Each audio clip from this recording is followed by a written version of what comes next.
బాంబులు పెట్టి బద్దల కొట్టి అందులో ఉన్నటువంటి శిలలు తెచ్చి మనం ఇల్లు కట్టుకుంటాం. ఒక ఇల్లు కట్టుకోవాలి అంటే గుణపం పెట్టి గొయ్యి తీస్తాం, శంకుస్థాపన చేస్తాం. ఏది చేసినా భూదేవి పట్ల అపచారముతోటే మనిషి జీవితం ప్రారంభం. మలమూత్రములు విసర్జించాలి, ఎక్కడ విసర్జిస్తారు? భూమి మీదే విసర్జిస్తారు. ఇన్ని చేసినా ఆ తల్లి భరిస్తూనే ఉంటుంది. ఆ తల్లి లోపలికి పెద్ద పెద్ద గనులు తవ్వితే బొగ్గు దొరుకుతుంది, పెట్రోల్ దొరుకుతుంది, ఇనుము దొరుకుతుంది, అభ్రకం దొరుకుతుంది, బంగారం దొరుకుతుంది, వెండి దొరుకుతుంది. అన్ని భూమిలోంచే దొరకాలి. బతకడానికి కావలసినటువంటి ధాన్యం దగ్గర నుంచి భోగంతో అనుభవించడానికి కావలసినటువంటి వస్తువుల వరకు సమస్తము పంచె కట్టుకున్నాం. ఎక్కడి నుంచి వస్తుంది? భూమిలోంచి వచ్చినటువంటి పత్తి మొక్కలోంచి ఈ పంచె వస్తుంది. పత్తి లేకపోతే పంచె ఎక్కడుంటుంది? తంతువులందు చేలము విధంబున ఏ పరమేశుమూర్తి ఎందింతయు పుట్టునట్టి అంటారు పోతన గారు భాగవతంలో. పంచె దారములే పంచె. దారములు లేని పంచె చూపించండి, ఉండదు. దారములు తీసేసి పంచేదండి, ఉండదు. దారములే పంచె. దారములన్నీ ఒక చోట పెడితే పంచె ఉంటుంది. పత్తి లేకుండా పంచె రాదు. వస్త్రములున్నాయి, ఎక్కడి నుంచి ఉన్నాయి? పత్తిలోంచి వచ్చాయి. మనం అన్నం తింటున్నాం, ఎక్కడి నుంచి వచ్చింది? భూమిలోంచి వచ్చింది. మెళ్ళో ఓ రుద్రాక్ష తావళం వేసుకున్నాం, ఎక్కడి నుంచి వచ్చింది? భూమిలోంచి వచ్చిన బంగారంతో అల్లుకున్నాం.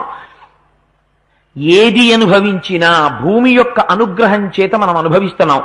అటువంటి భూదేవి అందరికీ తల్లి. అందుకే వెంకటేశ్వరుడు కూడా శ్రీదేవిని భూదేవిని ఇద్దరిని భార్యలుగా పెట్టుకుంటాడు. అంటే ఏమంటే భగవంతుడికే ఇద్దరు పిల్లలున్నారు, ఇదో వికృతమైనటువంటి పరిహాసం ఇవాళ ప్రారంభం అయిపోయింది. ప్రతివాడికి తేరగా దొరికేది ఏమిటంటే తత్వం తెలియదు, కానీ భగవంతుని యొక్క స్వరూపం విమర్శించడానికి దొరికిపోతుంది. అందుకని వాడికి తెలియదు. వాడికి వెంకటేశ్వరుడికి ఇద్దరు భార్యలు ఎందుకుంటారో తెలుసుకోవలసినటువంటి అగత్యం వాడికి లేదు. 16,000 మంది గోపికలతో కృష్ణుడు రాసలీల చెయ్యడం అంటే దాని వెనకాతల ఉండేటటువంటి తత్వం ఏమిటో వాడు తెలుసుకోడు. రామచంద్రమూర్తి చెట్టుచాటు నుంచి బాణం వేసి కొట్టాడు, అధర్మం. వీడి తీర్పు చెప్పేస్తాడు. కిష్కింధకాండ యొక్క శ్లోకాల తాత్పర్యం వీడి చదవడం. ఇవాళ ప్రపంచం అలా అయిపోయింది. వెంకటేశ్వరుడికి శ్రీ మహావిష్ణువుకి శ్రీదేవి భూదేవి ఉభయమాంచారులంటే ఈ కంటికి కనపడేటటువంటి భూమి అయ్యవారి సొత్తు. ఈ భూమిలోంచి వచ్చేటటువంటి సమస్తమైన ఐశ్వర్యము ఆ భూమిలోనే. అక్కడ మీరు ఒక విత్తనం పెడితే అక్కడి నుంచే ఒక చేదైనటువంటి పండునివ్వగలిగినటువంటి చెట్టు అక్కడే పుడుతుందో కుంకుడు చెట్టు. ఆ పక్కనే విత్తనం పెడితే మామిడి చెట్టు అక్కడే పెడుతుంది. మామిడి చెట్టుకి తీయటి మామిడి పండు పండుతుంది. అక్కడే ఉన్న కుంకుడు చెట్టుకి చేదైనటువంటి కుంకుడుకాయ కాస్తుంది. కుంకుడు చెట్టుకి కుంకుడికాయ కాసేట్టు మామిడి చెట్టుకి తీయటి మామిడి పండు పుట్టేటట్టు అదే భూమిలోని శక్తిని 2 చెట్ల యందు 2 రకములుగా ప్రచోదనము చేసి రెండింటి ఫలముల చేత నువ్వు నీ శరీరాన్ని పోషించుకోవడానికి అనువైనటువంటి శక్తిగా మార్పు చేస్తున్న తత్వం ఏదో దానికి శర్వాణి అని పేరు. శివస్వరూపంలో చెప్తే, విష్ణు స్వరూపంలో చెప్తే అది ఒక పక్క అయితే శ్రీదేవి అనుభవింపబడేటటువంటి ఐశ్వర్య రూపంగా, ఒక పక్క భూదేవి నీకంటికి కనపడేటటువంటి భూమాత. వాళ్ళిద్దరూ అయ్యవారి యొక్క ఉభయమాంచారులు. వారిద్దరూ అయ్యవారి యొక్క రాణులు. అందుచేత మనకి తల్లులు. అటువంటి భూమి మీద కాలు పెట్టే ముందు మనిషికొక్కడికే ఒక నియమం ఉంది.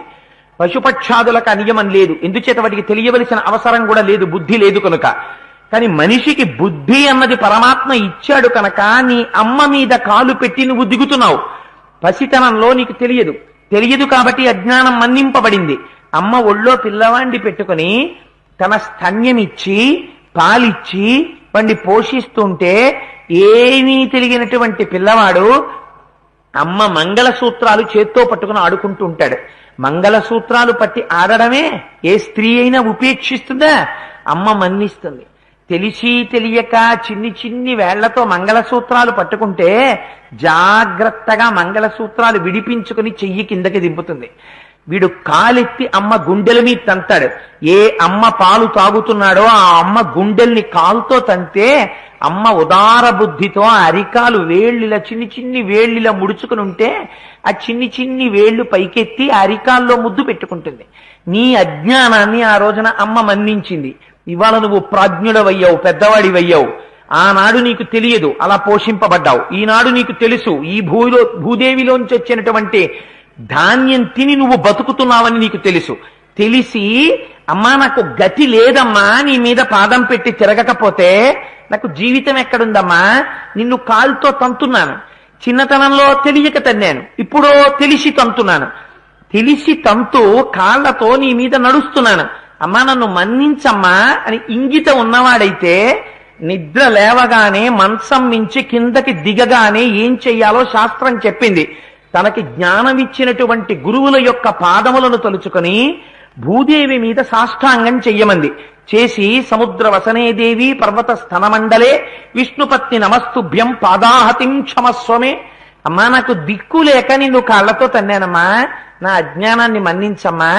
తెలియక చంటితనంలో పాలు తాగి అమ్మ గుండెల మీద తన్నినటువంటి పిల్లవాణ్ణి అమ్మ క్షమించినట్టు ఇవాళ జ్ఞానం ఉన్నా వీరొక మార్గం లేక నీ మీద కాలు మోపిలేస్తున్నానమ్మా, అమ్మా నన్ను మన్నించమ్మా అని ప్రణిపాతం చేసి నమస్కరించి లేచి నడవమని చెప్పింది. అటువంటి స్థితిలో రావణుడు అంత వేదం చదువుకున్నవాడు భూమండలం మీద దిగుతూ ఈ భూమి అంతా చిత్రింపబడిన తివాచీ మీద కాలు పెడుతూ భూదేవి జ్ఞాపకం వచ్చి ప్రణిపాతం చేసి నమస్కరించవలసిన వాడు నమస్కరించకపోగా అటువంటి సమయంలో సీతమ్మ తల్లి యందు కామ ప్రచోదనాన్ని పొందాడు. ఇంతకన్నా ఘోరమైనటువంటి పరిస్థితి ఏది కావాలి? అందుకే అంటుంది తల్లి, ఎందుకురా నీ బుద్ధి, ఎందుకురా నీ చదువు, నడువడి లేదు, ఆచారము లేదు, నువ్వు రావణుడివా, నువ్వు విశ్రవసో బ్రహ్మ కుమారుడివా, నువ్వు దుర్మార్గుడివందమ్మ. అందుకే రామాయణం దేని గురించి మాట్లాడుతుందంటే నడువడి గురించి మాట్లాడుతుంది. నువ్వు ఎంత చదువుకున్నావు అనవసరం, నువ్వు ఎలా జీవిస్తున్నావు అది పరమ అవసరం. హనుమా ఉన్నారు పైన శిశుపావృక్షం మీద, ఎలా చూస్తున్నారు తల్లిని? జగన్మాతగా చూస్తున్నారు. మా అమ్మ సీతమ్మ అంటున్నారు. సీతమ్మలో సీతమ్మ కనపడలేదు ఆయనకి. అస్యాదేవ్యా యథారూపమంగ ప్రత్యంగ సౌష్ఠవం రామస్య యథారూపం తం చేయమసితే క్షణ. అమ్మా నాకు నీలో మా అయ్య రామచంద్రమూర్తి కనపడుతున్నారమ్మా అని నమస్కారం చేశారు. తాం నీలకేశీం బింబోష్ఠీం సుమధ్యాం సువ్యవస్థితాం అని స్తోత్రం చేశారు. అదే తల్లి రావణాసురుడికి కామ ప్రచోదనం కలిగి భోగించవలసిన స్త్రీగా కనపడుతోంది. అలా కనపడిందేమో, అలా చూస్తున్నాడేమో, 10 తలకాయలున్నా తెగిపోతున్నాయి. పైన కూర్చున్నవాడు వానరుడే కావచ్చు, కానీ తను చదువుకున్న దానికి సార్థకత తెచ్చుకున్నాడు. రామచంద్రమూర్తి ఇల్లాల్ని ఎలా చూడాలో అలా చూస్తున్నాడు. ఆ చూపు చేత చిరంజీవి అయిపోతున్నాడు, భవిష్యత్ బ్రహ్మ అయిపోతున్నాడు ఆయన. అందుకని చదవడం కాదు, చదువుకున్న దాన్ని అనుష్ఠానంలో పెట్టడంలో గొప్పతనం ఉంది. అంత వేదం చదువుకున్నటువంటి కృష్ణావధానులు గారు ఇవాళ ఎక్కడో ఓ పల్లెటూరులో ఓ చిన్న పర్ణశాలలో అంత తృప్తిగా జీవితం గడిపేస్తున్నారంటే ఆ జీవితంలో ఉంది బ్రాహ్మణ్యం. అందుకని ఆ స్థితిని చూసి ఆ రావణాసురుడు లేచాట. సీతమ్మ జ్ఞాపకానికి వచ్చింది. వస్త్రములు జారిపోతున్నాయి, బిగించుకున్నాడు. ఆ మెడలో వేసుకున్నటువంటి పుష్పహారములు నలిగిపోయాయి. ఉత్తమమైనటువంటి ఆభరణములను ధరించాడు. స్నానం కూడా చెయ్యలేదు, బయలుదేరిపోతున్నాడు. ఎంత అసహ్యకరమైన పరిస్థితితో చూడండి. రాత్రి ఆవులతో క్రీడించి పడుకున్న ఆబోతు పడుకున్నట్టు పడుకున్నాడంతమంది స్త్రీల మధ్యలో. రావణుడు బయలుదేరి వెడుతుంటే ఆ ధ్వనికి అక్కడ పడుకున్నటువంటి కొన్ని వేల మంది కాంతలకి తెలివొచ్చింది. వాళ్ళు లేచారు. రాత్రి తాగినటువంటి మద్యము చేత కనుగుడ్లు తిరుగుడు పడుతున్నాయి. ఆ వేసుకున్న ఆభరణములు జారిపోతున్నాయి. ఒంటి మీద ఉన్న పుష్పమాలికలన్నీ వాడిపోయాయి. ఒక్కరు కట్టుకున్న వస్త్రం సరిగ్గా లేదు, అపభ్రంశం అయిపోయింది. అటువంటి స్థితిలో రావణుణ్ణి అనుగమించి ఈ స్త్రీలు వెళ్ళిపోతున్నారు. అంత వేదం చదువుకున్నవాడు, విశ్రవసో బ్రహ్మ యొక్క కుమారుడు, సాక్షాత్తుగా చతుర్ముఖ బ్రహ్మగారి మునిమనవడు. తెల్లవారుజామున లేచి అశోకవనానికి ఎడుతుంటే వాడి వెనకాతల వెళ్ళిన వస్తువులు చూడండి. ఉత్తమమైనటువంటి ఒక స్త్రీ, రాజహంసలా నడవగలిగినటువంటి ఒక స్త్రీ ఒక బంగారు పాత్రలో మద్యాన్ని పట్టుకుని బయలుదేరింది. ఇక్కడ బయలుదేరి అశోకవనానికి వెళ్లే లోపల వాడు మధ్యలో మద్యం తాగితే తాగచ్చు. అందుకని వాడికి బంగారు పాత్రలో మద్యం పట్టుకెళ్ళింది. నిద్ర లేవగానే నేను తాగితే తప్ప ఏ పని చెయ్యలేనండి అని చెప్పుకునేటటువంటి స్థితి నీకొస్తే ఆ స్థితి గొప్పదనుకుంటున్నావేమో. నీ తలలు తెగిపోయే కాలం కూడా సంప్రాప్తమవుతోందని గుర్తు. రావణుడంతటి వాడు మనలేదు, నువ్వెంత. అందుకని వ్యసనమునకు వశుడవ కాకు. ఎంత ప్రమాదమో చూపిస్తుంది రామాయణం. పక్కన పట్టుకుని మధ్యపాత్ర తీసుకెడుతున్నారట. మధ్యలో ఒకవేళ ఆయన ఉమ్మి వేస్తాడేమోనని పాత్ర పట్టుకెడుతున్నారట. ఇక్కడ నుంచి అక్కడికి వెళ్లే లోపల వింజామరలు పెట్టి వీస్తున్నారట. తెల్లని చంద్ర సన్నిభమైనటువంటి గొడుగు పట్టారట. ఇన్ని వేల మంది కాంతలు అనుగమించి వస్తున్నారట. వెనక మంగళవాయిద్యాలు వస్తున్నాయి. ప్రభువు అలా వెడుతుంటే ఆయనకి ఏమైనా ఉపద్రవం వస్తుందేమోనని చెప్పి విచ్చుకత్తులు పట్టుకుని రాక్షసులు వెడుతున్నారట. ఇంతమంది పరివారంతో కలిసి దీనురాలైనటువంటి ఒక స్త్రీ పట్ల తన కామాన్ని అభివ్యక్తం చేయడం కోసం తెల్లవారుజామున బయలుదేరిన రావణాసురుడు దురాత్ముడనడానికి ఇంకా ఇంతకన్నా సాక్ష్యం ఏం కావాలి? ఎంత అందంగా మాట్లాడతారో చూడండి మహర్షి. ఎక్కడా రావణుడు దురాత్ముడని అన్నారు. ఆ ప్రవర్తన చాలదా దుర్మార్గుడని చెప్పడానికి? బయలుదేరి అశోకవనం దగ్గరికి వెళ్ళారు.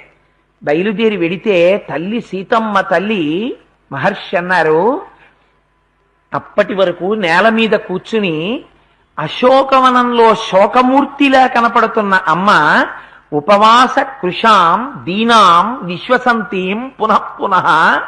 అటువంటి తల్లి మనస్సు రామచంద్రమూర్తికి దగ్గరగా పెట్టి ఉండడం చేత కేవలం రాముణ్ణి మాత్రమే ఆంతరమునందు దర్శనము చేస్తూ బాహ్యమునందు ఉన్నటువంటి ప్రదేశములను చూస్తున్నట్టుగా కనపడుతూ రామసామీప్యమునందు మానసికముగా పొందినటువంటి తల్లి ఈ రావణాసురుడు వస్తుంటే గబ్బగబ్బా లేచి కూర్చుని ఇటువంటి దుర్మార్గుడికి శరీరంలో ఏ అవయవాలు కనపడితే ఏ ప్రమాదమోనని, స్త్రీ అవయవములు ఏవి కనపడితే పురుషుడు ఉద్రేకం చెందుతాడో అటువంటి అవయవములు కనపడకుండా జాగ్రత్త పడి గొంతుక కూర్చుని తన తొడలతో చేతులతో తన శరీరమును ఆచ్ఛాదించి కూర్చుందిట.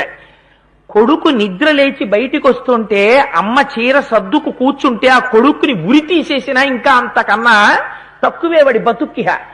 కొడుకు లేచి తెల్లవారుజామున వెళ్ళిపోతుంటే అమ్మ ఎలా పడుకున్నా ఇలా కళ్ళు విప్పి చూసి మా అబ్బాయిరా వెళుతున్నవాడని పడుకోగలగాలమ్మ. ఒక స్త్రీ ఒక పురుషుడు అలా వెళ్ళిపోతుంటే ఆయన ధర్మాత్ముడు అని సంతోషించగలగాలి. ఒక ప్రభు, ఒక రాజు, 10 మందికి నీతి నేర్పవలసిన వాడు, వేదం చదువుకున్నవాడు, అటువంటి వాడు వస్తుంటే ఒక స్త్రీ సర్దుకు కూర్చుందంటే అది చాలు రావణాసురుడి బతుక్కి. అలా కూర్చుంటే దగ్గరికి వెడితే మహర్షి అంటారు, అభూతేనాపవాదేన కీర్తిం నిపతితామివ ఆమ్నాయ నామయోగేన విద్యాం ప్రసిధిలామివ అన్నారు. సీతమ్మ తల్లి ఎలా ఉందో తెలుసా? అభూతేనాపవాదేన ఏదో ఇంతకు ముందు విశేషమైనటువంటి కీర్తి గణించినటువంటి వాడి మీద ఒక అపవాదు పడింది అనుకోండి. ఆ అపవాదు తొలగిపోయే వరకు అది అపవాదు, అది యథార్థం కాదు. కానీ సత్యం గోచరించేంత వరకు ఆయన అగ్నిహోత్రంలో పెట్టి బయటికి తీయబడినటువంటి బంగారంలా ప్రకాశించేంత వరకు ఆ అపవాదు చేత ఆయన కీర్తి తగ్గిపోతే ఆయన ఎలా ఉంటాడో అలా ఉందిట సీతమ్మ. అభూతేనాపవాదేన కీర్తిం నిపతితామివ ఆమ్నాయ నామయోగేన విద్యాం ప్రసిధిలామివ. ఆమ్నాయ పీఠములు అంటారు శంకర భగవత్పాదులు. అటువంటి ఆమ్నాయం అంటే వేదమునకు సంబంధించినటువంటి మాట. అటువంటి ఆమ్నాయము అంటే నిరంతరము పురస్చరణ జరగవలసినటువంటి వేదం, అంత పరమ పవిత్రమైనటువంటి వేదస్వరూపం, స్వరయుక్తమైనటువంటి వేదం కొన్నాళ్లు విశేషమైనటువంటి ఆమ్నాయం చేసి అవసరము ఉన్నా లేకపోయినా శృతి శ్రీమంత సింధీరీకృత పాదాబ్జ ధూళిక అంటారు వ్యాసుడు లలితా సహస్రనామ స్తోత్రంలో. ఆ వేదములో ఉండేటటువంటి పన్నాల్ని స్వరం మరిచిపోతామేమో, చెప్పడం మరిచిపోతామేమోనని ఆ వేదాన్ని అలా పురస్చరణ చేస్తూనే ఉంటారు. అంత గొప్ప వేద పండితుడు ఒకనాడు ఆ వేదంలో అందరికీ తెలుసున్నటువంటి ఒక పాఠాన్ని, ఒక మంత్రాన్ని చెప్పేటప్పుడు మరిచిపోయాడు అనుకోండి. మరిచిపోయి సభాముఖంగా చెప్పడం మరిచిపోయి ఈ మంత్రం ఎలా చెప్పాలి, ఈ పాఠం ఎలా చెప్పాలి, లేకపోతే ఇందులో ఉండే అనువాకాన్ని ఎలా పలకాలి అని చెప్పి నిలబడిపోతే ఎంత అసహ్యంగా ఉంటుందో అలా ఉందిట సీతమ్మ. ఈ మాట మీరు ఆలోచించండి. ఈ మాటలు నిజంగా సీతమ్మ తల్లి గురించి చెప్తున్నారా, రావణాసురుడి గురించి చెప్తున్నారా? అలా సీతమ్మ ఉండడం రావణాసురుడికి ప్రమాదకరం. ఎందుకని? అంత చదువుకున్నాడు, ఏం ప్రయోజనం? ఇప్పుడు మనం అంటల్లా ఎందుకంటే చదువు భ్రష్టు పట్టిన చదువు అని, ఎందుకంత వేదం చదువుకున్నాడు, ఏం ప్రయోజనం ఆ వేదానికి? అందుకని ఆమ్నాయనామయోగేన విద్యాం ప్రసిధిలామివ కాదుట. సన్నామివ మహాకీర్తిం శ్రద్ధామివ విమానితాం పూజామివ పరీక్షీణాం ఆశాం ప్రతిహతామివ. మహర్షి అంటారు తగ్గిపోయినటువంటి పూజ ఎలా ఉంటుందో అలా ఉన్నట్ట. తగ్గిపోయిన పూజ అంటే మీరు ఒక విషయం గుర్తుపెట్టుకోండి, అంతకుముందు 2 గంటలు పూజ చేసేవాడు ఇప్పుడు అరగంట పూజ చేస్తున్నాడు కాబట్టి పూజ తగ్గిపోయినట్టు కాదు. పూజ చెయ్యడము అంటే ఏమిటో శాస్త్రం మాట్లాడింది. పూజ చెయ్యడము అంటే వేలంబరం పూజ అని ఒకటి ఉంటుంది, దానికి ఒక అర్థం ఉండదు, దానికి ఒక అర్థం ఉండదు. ఎందుకు పూజ చేస్తున్నాడు అంటే ఒక భయంతో కూడిన పూజ. వాళ్ళ దృష్టిలో భగవంతుడు అంటే ఎవరు అంటే ఒక శాడిస్ట్. వాడు ఏం చేస్తాడు భగవంతుడు, అమ్మో చంపేస్తాడు, ఇదే పని వాడికి. ఏమిటి వాడి భయం? సోమవారం నాడు శివాలయానికి వెళ్ళలేదు, పీక తిరించేస్తాడు శంకరుడు, అందుకే ఆయన కూర్చున్నది. నువ్వు శివాలయానికి లోలేదు నీ పీక తెంపేద్దామని కూర్చుంటాడా? మంగళవారం ఇవాళ ఆంజనేయ స్వామి గుడికి వెళ్ళలేదండి, అమ్మో ఏమైపోతుందో బెంగ. నాకు రోజు ఈ 8 స్తోత్రాలు చేయడం అలవాటండి. అవతల చాలా ముఖ్యమైన పని మీద వెళ్ళిపోవాలి, ఈ 8 స్తోత్రాలు చదవకపోతే కొంప పడిపోతుందేమోనని ఈ 8 స్తోత్రాలు తనకి అర్థం కావు, భగవంతుడికి అర్థం కావు, అంత అందంగా చదవడం. ఎందుక చదవడం? ఎవరు సంతోషించారు? అది కాదు పూజ అంటే. అందుకే మన వాళ్ళు పూజ అంటే షోడశోపచారాలు పెట్టారు. 16 ఉపచారాలు పెట్టడం వెనకాతల ఒక రహస్యం ఉంది. నీ మనస్సు చించలం, ఏదో ఒక్క విషయాన్ని ఇచ్చి పట్టుకో అంటే ఉండదు, జారిపోతుంది, వెళ్ళిపోతుంది. భగవన్మూర్తినిచ్చి ఆ మూర్తిని ఉపాసన చేయి అంటే అలా నిలబడదు, మనస్సు జారిపోయి ఇంకో చోటికి వెళ్ళిపోతుంది. అది మనస్సుకు ఉండేటటువంటి బలహీనత, బలం కూడా. అందుకని షోడశోపచారాలు ఇచ్చారు. మీ ఇంటికి ఎవరో వస్తారు, ఏం చేస్తారు?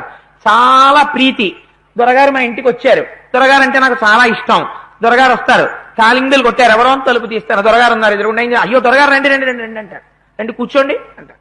దొరగారు కాసిన మంచినీళ్ళు తీసుకోండి, ఏం దొరగారు అదే చేతులన్నీ అలా ఉన్నాయి మట్టిగా, కడుక్కోండి, కాసిన నీళ్లు ఇస్తాను. దొరగారు కాళ్ళు కడుక్కోండి, నీళ్లు ఇస్తాను. ఉపచారాలు కూడా అలాగే నడిపించారు. పురుష సూక్తంతో చెప్పండి, ఇంకో దాంతో చెప్పండి.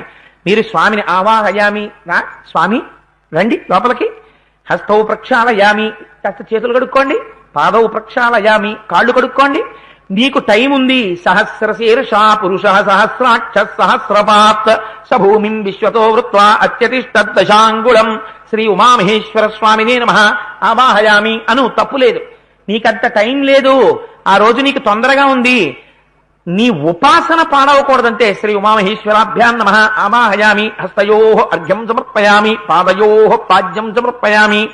కానీ నీ మనస్సు నిలబడాలి. స్వామి చేతులు చాపినట్టు, నువ్వు నీళ్లు పోసినట్టు, ఆయన చేతులు కడుక్కున్నట్టు. అందుకని స్తోత్రాలు వచ్చాయి. ప్రాతస్మరామి పరమేశ్వర బాహుదండాన్ ఖట్వాంగశూల హరిణాహ పినాకయుక్తాన్ గౌరీ కపోల కుచరంజిత పత్ర రేఖాన్ సవర్ణ కంకణ మణిద్యుతి భాసమానాం. నువ్వు ఇలా మనస్సులో దర్శనం చేసేటప్పటికి బంగారు కంకణం వేసుకుని రాత్రి అమ్మవారి చెక్కిలి ఇలా పట్టుకుంటే ఆవిడ చెక్కిలి మీద ఉన్నటువంటి కస్తూరి రేఖలంటుకున్న పరమశివుని యొక్క తెల్లటి చేతి మీద ఆ నీళ్లు పడితే స్వామి ఆ 2 చేతులు ఇలా అంటే ఎర్రటి కాంతులు పైకొస్తే నువ్వు గభాల నీ ఉత్తరీయం అందిస్తే ఆయన నీ ఉత్తరీయానికి ఇలా చెయ్యి తుడుచుకుంటే ఘుమఘుమల సువాసన నీ ఉత్తరీయానికి అంటుకుంటే నువ్వు పొంగిపోయి స్వామి పాదయోః పాద్యం సమర్పయామి, ఒక్క చుక్క నీళ్ళు అలా కాళ్ళ మీద పోసి, ఎంత చల్లటి పాదాలయా స్ఫటికమణి నిభం పార్వతీశం నమామి.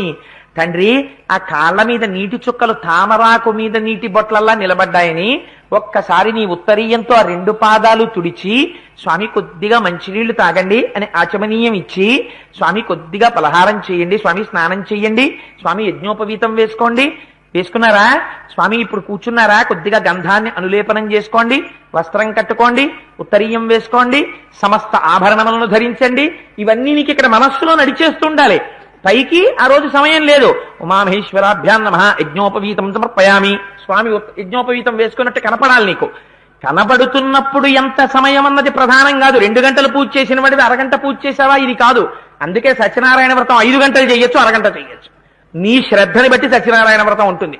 నువ్వు ఓహో ఆవలించి ఇలా చిటికలేస్తే అరగంటలో సత్యనారాయణ వ్రతం చేసేయచ్చు. నీకు శ్రద్ధాభక్తులతో కూర్చునేవాడివైతే 6 గంటలు నవగ్రహం ఆవాహయామి, స్థాపయామి, పూజయామి, మంటపంలోకి ఎన్నైనా తీసుకొచ్చి కూర్చోబెట్టి పూజ చేయొచ్చు. అందుకని నీ శ్రద్ధ మీద ఆధారపడుతుంది ఈశ్వరుడు వచ్చి కూర్చోవడం అన్నది. ఆ భక్తి నిలబడితే పూజ. అంత వేదం చదివాడు, తెల్లవారకట్ట ఏం చేయాలి, సంధ్యావందనం చేయాలి. ఎక్కడికి వచ్చాడు? కామ ప్రచోదనంతో అశోకవనానికి వచ్చాడు. ఎవడి పూజ నాశనమైంది? సీతమ్మ తల్లా, రావణాసురుడా? పెట్టడం సీతమ్మ తల్లి మీద పెడతారు, నాశనం అయిన వాడెవరో రావణాసురుడిలో చూపిస్తారు. ఏకకాలమునందు ఉపమానము చేత సీతమ్మని, ఫలితము చేత ప్రవర్తన చేత రావణుణ్ణి శ్లోకంలో చూపించడం సుందరకాండ. అది మహర్షి యొక్క గొప్పతనం. అది వాల్మీకి మహర్షి రచనా వైచిత్రి. అందుకని సన్నామివ మహాకీర్తిం శ్రద్ధామివ విమానితాం. అంతకు ముందు ఎంత శ్రద్ధగా ఉండేవాడో. ఒక విషయం కనపడితే శ్రద్ధ అన్నది, శ్రద్ధ అంటే ఏమిటో తెలుసా అండి? మీరు చేస్తున్నటువంటి పని చేత తెలిసిపోతుంది మీకున్న నమ్మిక. ఏమిటి నమ్మిక? మీరు ఎదురుగుండా ఉన్నవాడు పరమాత్మ అని మీరు నమ్మారనుకోండి, పూజామందిరంలో ఉన్నది విగ్రహం కాదండి, మా స్వామే వచ్చి కూర్చున్నారు అని నువ్వు నమ్మావనుకో, నువ్వు పువ్వులు తీసి పూజ చేసేటప్పుడు తెలిసిపోతుంది. నువ్వు ఒక్కొక్క పువ్వు తీసి మెల్లగా పెట్టు, ఇబ్బంది లేదు. అక్కడ ఉన్నవి విగ్రహాలే అనుకుంటే ఇన్ని పువ్వులు తీసి ఇలా విసురుతుంటావు. కాబట్టి శ్రద్ధ అనేది నువ్వు చేసేటటువంటి పూజ చేత గోచరం అవుతుంటుంది. ఆ శ్రద్ధ తప్పిపోతే పరమాత్మ ఫలితం ఇవ్వడం కూడా అలాగే ఉంటుంది. అందుచేత శ్రద్ధ కనపడాలి. ఆ శ్రద్ధ నశించిపోతే ఎలా ఉంటుందో సీతమ్మ అలా ఉందిట. ఆమె యందు ఉపమానం. కానీ ఎవరు ఇటువంటి నడువడితో ఉన్నవాడు ఇవాళ? రావణాసురుడు. ఎందుకని ఒకనాడు ఎంత తపస్సు చేశాడు. బ్రహ్మగారి కోసం తపస్సు చేస్తే ఈశ్వర సాక్షాత్కారం కలగకపోతే 10 తలకాయలు కోసి అగ్నిహుండంలో వేయించాడు. అటువంటి రావణుడు ఇవాళ గ్రామ్య సుఖం కోసమని తెల్లవారుజామున లేచి ఒక స్త్రీ ముందు నిలబడి మాట్లాడుతున్నాడు. ఎవడి పూజ నాశనమైంది, ఎవడి శ్రద్ధ నాశనమైంది, ఎవడి కీర్తి నశించిపోతోంది. వేది యందు చల్లారిపోతున్న అగ్నిహోత్రంలా ఉంది అమ్మవారు. ఒక్కొక్కరు అగ్నికార్యం చేస్తారు. ఎంత జాగ్రత్తగా ఉంటుందో ఆ అగ్నికార్యం. ఏకకాలమునందు హవిస్సు, ఆ వెయ్యవలసినటువంటి ఆ పుల్లముక్క, అట్నుంచి నెయ్యి, ఇట్నుంచి స్వాహాకారం ఏకకాలంలో పెడతాయి. పొగ రాకుండా జాగ్రత్త పడి ఆ అగ్ని శిఖ పైకొచ్చేటట్టు చూసుకుంటారు. ఒక్కొక్కరు యజ్ఞం చేస్తారు. ఓహ వేసేయడమే. పొగ అస్తమానం వెడుతుండడం, ఇంకా కనపడ్డ వాళ్ళందరూ వెళ్ళి అందులో ఊతుండడం. ఎందుక యాగం ఇంకా? ఎందుక యజ్ఞం ఇంకా? అగ్నిహోత్రానికి హవ్యవాహనుడని పేరు. ఆయన ద్వారా వెళ్ళాలి నువ్వు ఇచ్చినటువంటి హవిస్సు. ఏదసలు నీకు శ్రద్ధ ఎక్కడుంది? అగ్నిహోత్రం వేదికలో చల్లారిపోతున్నా పట్టించుకోకపోవడం నీ శ్రద్ధ తగ్గిపోవడం. అలా ఉందిట అమ్మవారి ఇవ్వాల. అంటే లోపల ఉండవలసినటువంటి ఆస్తిక్య బుద్ధి నశించిపోతున్నవాడు రావణాసురుడు. ఏకకాలమునందు ఒకే శ్లోకంలో 2 విషయాల్ని ప్రతిపాదన చేస్తారు మహర్షి. అలా దగ్గరికి వస్తే మహర్షి అంటారు, ఇవాళ రావణాసురుడు ఎలా ఉన్నాడో తెలుసా? సకల్ప వృక్ష ప్రతిమో వసంత ఇవమూర్తిమాన్ శ్మశాన చైత్య ప్రతిమో భూషితోపి భయంకర అన్నారు. వాడు మంచి తెల్లటి పాలనురుగు లాంటి వస్త్రం కట్టుకున్నాడు. మహర్షి అన్నారు, దానికి ఎక్కడ చిన్న మట్టి పట్టిన మరక కూడా లేదుట. అటువంటి మరక లేని వస్త్రాన్ని కట్టుకున్నాడు. అంత పరివారంతో వచ్చాడు, మంగళవాయిద్యాలతో వచ్చాడు. గమ్మత్తేమిటో తెలుసా అండి? వాల్మీకి మహర్షికి ఏం రాగద్వేషాలుండవు.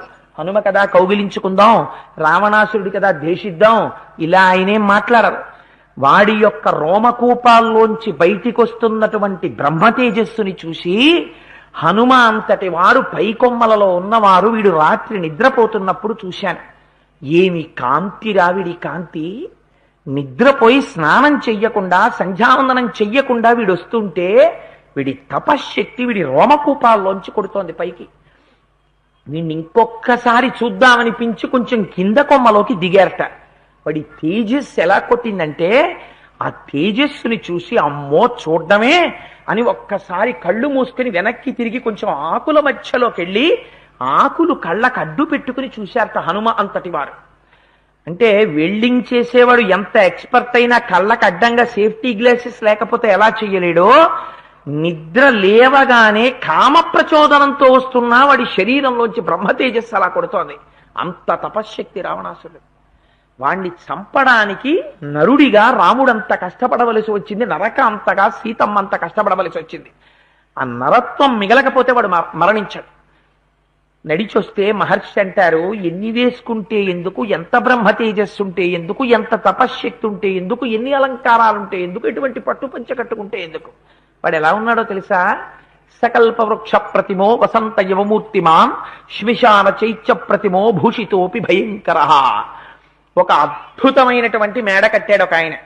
ఏమంటే మీరు చాలా మంచి మేడ కట్టారట, పాలరాతితో కట్టారట, గదులన్నీ ఎయిర్ కండిషన్ట, లోపల ఉండేటటువంటి ఫర్నిచర్ ఇంకా సామాన్యమైన ఫర్నిచర్ కాదుట, చాలా అద్భుతంగా ఉంటుంది కదా. విన్నానండి అంటే గబగబా జేబులోంచి తాళం చెవులు తీసిచ్చి ఇవాళ రాత్రి సరదాగా మీరు మా ఇంట్లో పడుకోండి ఖాళీగానే ఉంది అన్నాడు అనుకోండి, పొంగిపోయి ఎక్కడుందండి ఆ ఇల్లు అన్నాడు అనుకోండి, వాడు కారులో తీసుకెళ్లి శ్మశానం గేటు ముందు ఆపి అదిగో ఆ మధ్యలో కనపడుతున్న బిల్డింగే నేను కట్టిన గెస్ట్ హౌస్ అన్నాడు అనుకోండి, ఎవడు పడుకుంటాడు అందులో? ఎంత అందంగా గడితే ఎవడికి కావాలి? శ్మశాన చైత్య ప్రతిమో భూషితోపి భయంకర. శ్మశానమునందు కట్టబడిన చైత్యం ఎలా ఉండదు? చైత్యము అంటే సంస్కృతంలో అనేకమైనటువంటి అర్థాలున్నాయి. చైత్యము అంటే విశ్రాంతి తీసుకోవడానికి కట్టేటటువంటి గుడార సదృశమైనటువంటి ప్రదేశం, స్తంభముల మీద కట్టబడిన చైత్యమని అంటారు. అది చాలా అందంగా ఉందనుకోండి. శ్మశానంలో ఏకకాలమనందు ఆ కాటికాపరి బోల్డ్ అని శవాలు కాల్చడానికి కట్టెలు తెచ్చి ఆ కాల్చడానికి వచ్చిన వాళ్ళు, శవం వెనకాల వచ్చిన బంధువులు విశ్రాంతి తీసుకోవడానికి కడుతూ ఉంటారు. కడితే మాత్రం ఎప్పుడైనా అది చాలా బాగుంటుందండి, నేను తోచట్లేదు, ఎండగా ఉందిరండి అక్కడ పోయి కూర్చుందామని ఎవడని అంటాడా? ఎండగా ఉంటే ఊళ్ళో కూర్చుంటాడు కానీ అక్కడికి ఎవడెడతాడు? అందుకని శ్మశాన చైత్య ప్రతిమో భూషితోపి భయంకర. అన్ని భూషణములు వేసుకున్నా వాడంత భయంకరంగా ఉన్నట్ట. అంటే ఏమిటి? సంకల్పము చేత కూడా ఎవ్వడూ అక్కడికి వెడదామని అనుకోడు. అలా ఒక్కసారి రావణాసురుణ్ణి చూద్దామని ఎవడూ అనుకోడు. అంటే వాడి బుద్ధి ఎంత గొప్పదో చూడండి, వాడి మనస్సు ఎంత తపస్సు ఉంటే ఎందుకు, ఏదుంటే ఎందుకు. మరొకరు రామార్థం వనరార్థం చికీర్షం కర్మదుష్కరం, వేరొకరు 100 యోజనముల సముద్రాన్ని గడచి వచ్చాడైన. ఎవరి కోసం? రాముడి కోసం, వానరుల కోసం. పరమ త్యాగమూర్తి హనుమ, పరమ స్వార్థపరుడు రావణాసురుడు. అంతే తేడా. ఇద్దరిని అలా చూపిస్తారు మహర్షి. దగ్గరకు వచ్చాడు, వచ్చి సీతమ్మ తల్లి వంక చూసి అంటాడు, నగనాసోరు అన్నాడు. నాకు ఆ శ్లోకం పలకడం కూడా అసహ్యం. ఆవిడ్ని చూసి అన్నాడు, సీతమ్మ అది మొదటి శ్లోకం కాబట్టి చెప్పకుండా ఉండలేక తాత్పర్యం ఒక్కటే మనవి చేస్తాను. అందులో అంటాడు, సీత ఇంత అందమైన స్తనాలున్నాయి, ఏనుగు యొక్క తొండాల్లాంటి తొడలున్నాయి. ఇది వాడి బుద్ధి. ఒక్కొక్క మాట నోటి వెంట అన్న మాట కట్టి కుడిపేస్తుంది. మనిషికొక్కడికే మాట ఉంది, మిగిలినటువంటి వాటికి మాట లేదు. నాలుక ఉంది కదా, మాట ఉంది కదా అని ఎక్కడ పడితే అక్కడ మోటార్ సైకిల్ వేసుకు నిలబడి తేరగా దొరికారు కదా అని రైళ్ళు ఎక్కినప్పుడు, బస్సులు ఎక్కినప్పుడు, మొన్న చెప్పాను కదా గృహలక్ష్మి గృహే గృహే, ఆడది అంటే గృహిణి అంటే ప్రతి ఇంటిలో ఉన్న లక్ష్మీ స్వరూపం. అలా కాకుండా కళ్ళు ఈశ్వరుడు ఇచ్చాడని, నోరు ఇచ్చాడని అదే పనిగా చూడడం. రైలు ఆగితే చాలు, సింగిల్ సీట్ లో ఒక ఆడది కూర్చుంటే ఎదురుకుండా కిటికీల దగ్గరికి వచ్చి విర్రి విర్రి చేష్టితాలు. ఒక ఆవిడ ఇల్లాలు. ఇన్ని చెప్పిన దౌర్భాగ్యుడు ఆవిడ అవతల రైల్వే స్టేషన్ లో దిగేటప్పటికీ ఆవిడ భర్త డెప్యూటీ సూపరింటెండెంట్ ఆఫ్ పోలీసు జీపేసుకొచ్చి యూనిఫారం లో భార్యని బిడ్డని దింపుకుంటున్నాడు అనుకోండి, వీడు మళ్లీ కనపడ్డా రైల్లో. ఎటు పోతాడో తెలియదు. రాముడంటే అటువంటి వాడు. పక్కన లేడు కదా అని ఆడది కనపడితే చాలు విర్రిచూపు చూసేవాడు, ఆడది కనబడితే చాలు అబల కదా అని మాట్లాడేవాడు. వాడు ప్రతివాడు రావణాసురుడే. మహర్షి తీర్పు. అందుకని స్త్రీ అవయవముల యందు తాదాత్మ్యతని పొందకు. ఇంత తాదాత్మ్యతని పొందివాడంటాడు, స్వధర్మో రక్షసాంభీరు సర్వధైవన సంశయ గమనం వా పరస్త్రీణాం హరణం సంప్రమధ్యమా. వాడు సీతమ్మ తల్లిని పిలవడం చూడండి. ఒకవేళ వాడు అక్కడికి వచ్చి సీత అని అని ఉండుంటే వాడి ఖాతాలో వాచిక పుణ్యం పడిపోయి ఉండేది. ఎందుకని తెలిసో తెలియకో పొద్దున్నే అమ్మవారి నామం వాడు పలికాడు. పలికినటువంటి పుణ్యం వాడి ఖాతాలో పడిపోయి ఉండేది. వాడు అలా అనలేదు. వాడి దురదృష్టం అలా ఉంది. భీరు పిరికిదానా అన్నాడు. ఏమిటి పిరికితనం? ఎందుకు నీకు భయం? ఇక్కడ ఎవరున్నారు అంటే వాడి దృష్టికోణం ఎంతసేపు ఏమిటంటే, సీతమ్మ తల్లి తన పాంపు చేరితే ఈ మాట రాముడికి తెలిసిపోతుందని మెంగబెట్టుకుంటోందని వాడి బాధ. అందుకని వాడు అంటాడు, పిరికిదానా ఇక్కడ ఎవరున్నారు? అందరూ రాక్షసులే, నేను రాక్షసుని. చూశావా 100 యోజనముల సముద్రం, ఎవ్వరూ దాటి రాలేరు. నేను లోకాలన్నిటినీ ఓడించాను. నా దగ్గరికి వచ్చిన ప్రతివాడి పక్కటెముకలు విరిగిపోయాయి. ఎవ్వడూ నా వైపు కన్నెత్తి చూసేవాడు లేడు. ఇక్కడ తప్పు చెయ్యడానికి భయపడతావెందుకు అంటాడు. ఇది రాక్షస ప్రలాపం అంటే అలా ఉంటుంది. స్వధర్మో రక్షసాంభీరు అయినా నా వంక చూసి ఏమిటో చూడకూడని వాడిని చూసినట్టు, ఏదో తప్పు చేసేసిన వాడిని చూసినట్టు అలా చూస్తారేమిటి? పిరికిదానా, నేను స్వధర్మం ఆచరించిన వాడిని. నేనెంత ధర్మాత్ముండో తెలుసా? స్వధర్మో రక్షసాంభీరు సర్వధైవన సంశయ. గమనం వా పరస్త్రీణాం హరణం సంప్రమథ్యమా. అలా వెళ్ళడం, ఎవరైనా ఉత్తమమైనటువంటి స్త్రీ కనపడితే ఎత్తుకురావడం, మాదిగా అనుభవించడం రాక్షసుల యొక్క ధర్మం. నేను రాక్షసుణ్ణి, అలా నా ధర్మం నేను నెరవేర్చాను. నువ్వు కనపడ్డావు, బాగున్నావు, పట్టుకొచ్చాను. ఏదో నేను తప్పు చేసినట్టు చూస్తాయటి. నేను ఎంత ధర్మాత్మున్నో చూసావా? నా ధర్మం నేను నిలబెట్టుకున్నాను. వాడికి సిగ్గు లేదా మాట అనడానికి? వాడెవరు? నేనెవరో చెప్పమని వెళ్ళిపోయాడు వాడు రాక్షసకాంతలతో. వాడెవరు? వాడు సాక్షాత్తుగా చతుర్ముఖ బ్రహ్మగారి దగ్గర ఉన్నటువంటి 6 ప్రజాపతులలో 4వ ప్రజాపతి మహానుభావుడు, ఒక ప్రజాపతి యొక్క కుమారుడైనటువంటి విశ్రవసో బ్రహ్మ యొక్క కుమారుడు రావణ బ్రహ్మ. వాడు పుట్టింది అంత గొప్ప బ్రాహ్మణ వంశంలో జన్మించాడు, బ్రాహ్మణ కులంలో జన్మించాడు. ఆయన అన్నగారు చూస్తే కుబేరుడు, ఉత్తర దిక్కున అలకా సామ్రాజ్యాన్ని నిర్మించుకుని మందాకినీ నది ఒడ్డున ఉండి సర్వకాలముల యందు పరమశివుడి పక్కన నిలబడి ఇలా చేతులు వంచుకుని నమస్కారం చేస్తుంటాడు.